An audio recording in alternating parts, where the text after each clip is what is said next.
Alright guys, back again with another video to help save you time and money. This time we're working on a 2013 Dodge Dart and we are removing the radio navigation GPS screen. This is similar for 2013 Dodge Dart and other model years similar to it with this style.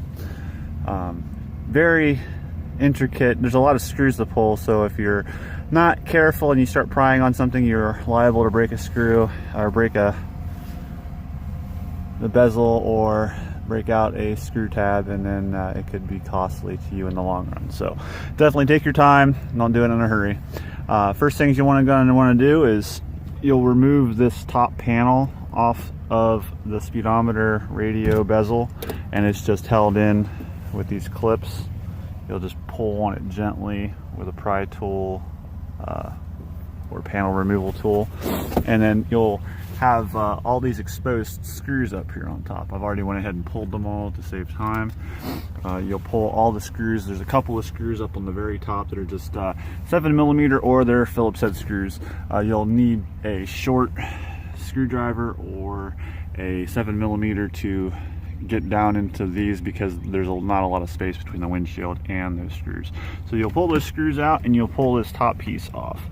And when you pull that top piece off, you'll want to sit it somewhere to keep it safe, and you'll have access to the top of the bezel. And this bezel runs around the speedometer too, so if you need to pull the speedometer for whatever reason, replace light bulbs, what have you, then this is also handy for that.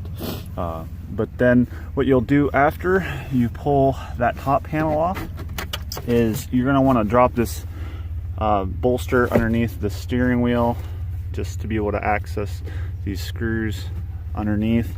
There's one screw on this end over here, and there's another one on the far side over here.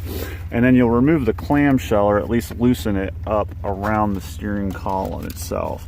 You'll pop the top piece off there, and then there'll be 3 T15 Torx underneath that hold the bottom of the clamshell to the top of the column.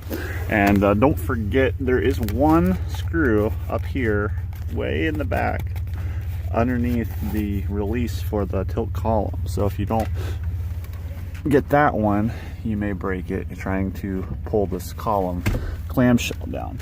And then there'll be a screw right there and another one on the other side that hold this bezel around the speedometer. And if you don't pull those, you will break this thing, and you can only imagine how expensive this would be to replace.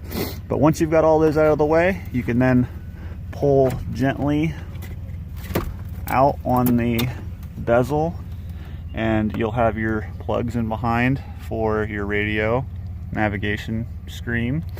And then you'll have 4 8mm nuts on the back side of it that you'll pull, and then you will have your navigation screen in your hand to replace with an aftermarket unit, or to replace with a stock factory unit if yours happens to be broken.